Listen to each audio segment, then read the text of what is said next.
Baik, Assalamualaikum warahmatullahi wabarakatuh. Sebelumnya saya ingin memperkenalkan diri dulu ya. Perkenalkan, nama saya Muhammad Jupriandi, Prodi Teknik Informatika dan Komputer, Sekolah Tinggi Manajemen Informatika dan Komputer, Syekh Zainuddin NW Anjani Lombok Timur.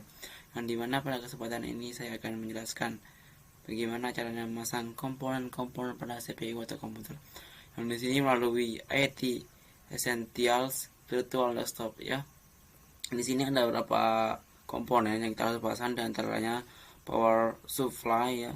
Di sini power supply, terus motherboard, adapter cards, internal drive external bus, internal kabel, external kabel.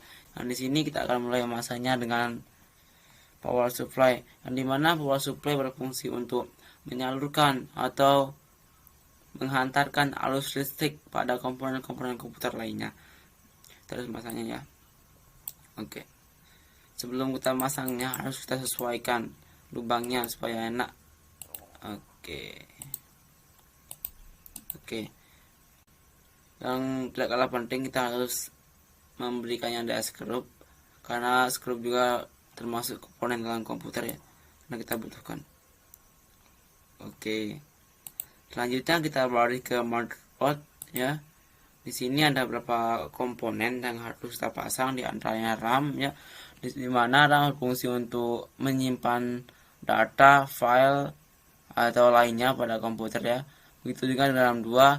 Selanjutnya CPU, yang dimana CPU berfungsi sebagai otak komputer yang mengatur jalannya komputer ya. Selanjutnya thermal compound ya, dan di sini berfungsi sebagai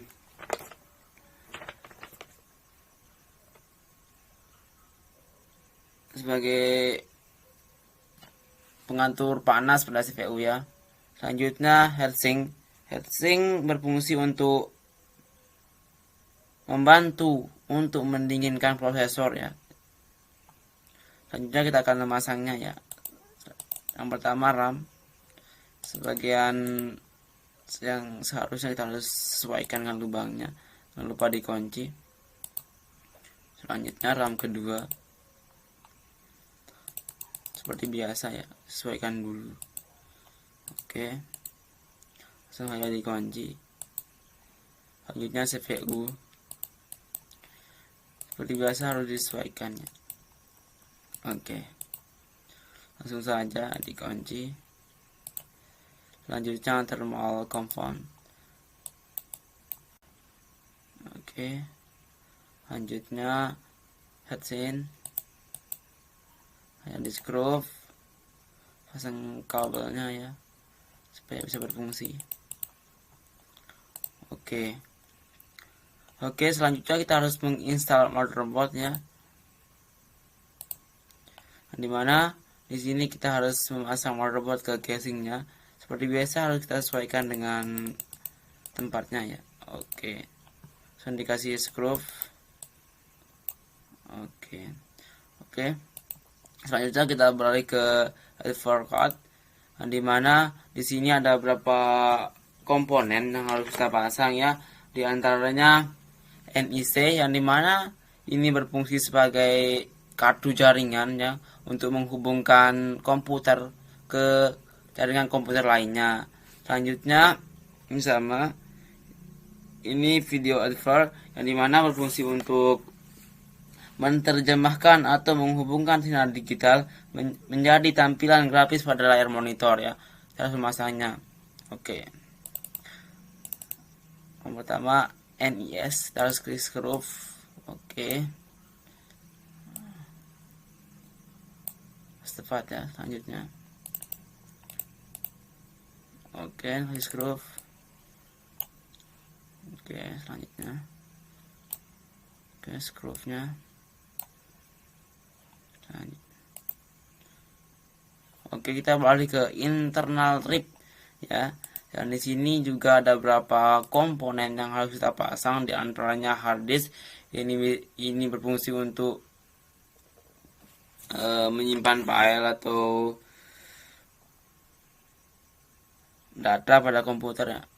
Sudah kita pasang, sesuaikan dengan tempatnya ya. Oke, susah dikasih sirup, jangan lupa ini sebagian dari komponen komputernya, skrup. Oke, selanjutnya kita beralih ke drip external bus. Nah, dimana di sini ada beberapa komponen juga yang harus kita pasang, di antaranya satu ini ya. Oke, DVD. Oke, langsung dikasih skrup. Baik, selanjutnya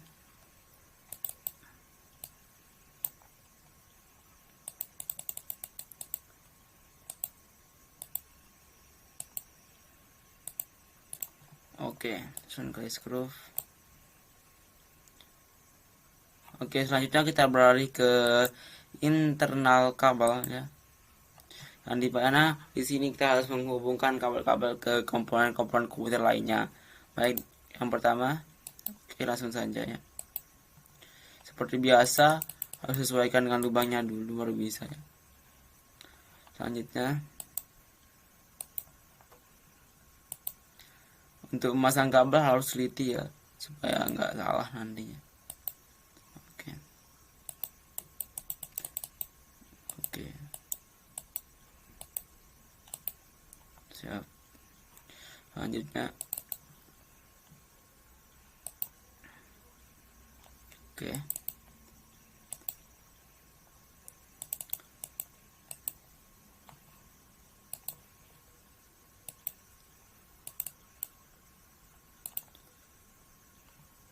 Baik, selanjutnya kabel harus sesuai ya. Oke.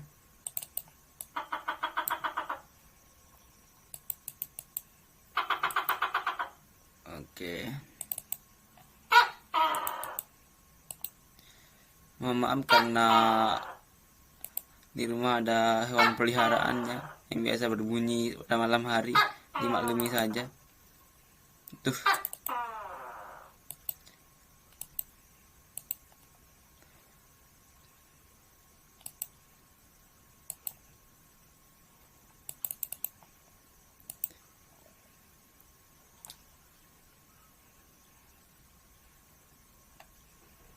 Yang di sini yang mana yang perlu dipasang ini?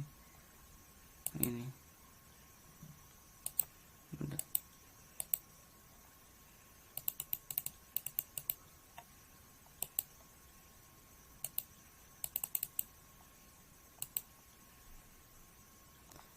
Selanjutnya yang mana ya?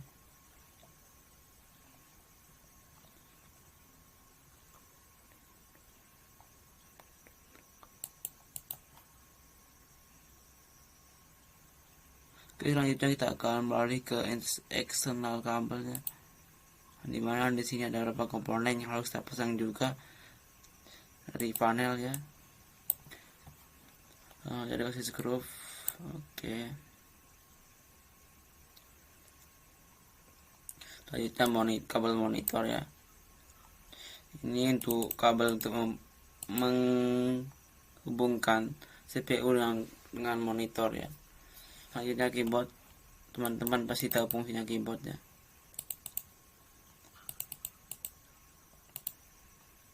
Selanjutnya mouse, ini juga teman-teman tahu juga, sudah biasa megangkan kalau anak komputer ya. Oke, ini kabel USB untuk mentransfer file atau lainnya ya.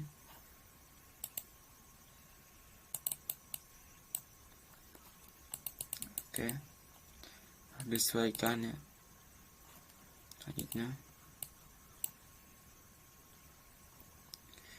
ini kabel yang terakhir ya, kabel power sebagai penghantar arus listrik atau tegangan ya. Baik, inilah bentuk akhir dari komponen yang kita rakit dari awal sampai akhir, dari komponen yang paling terkecil ke terbesar. Inilah bentuk terakhirnya. Sekian dari saya. Assalamualaikum warahmatullahi wabarakatuh.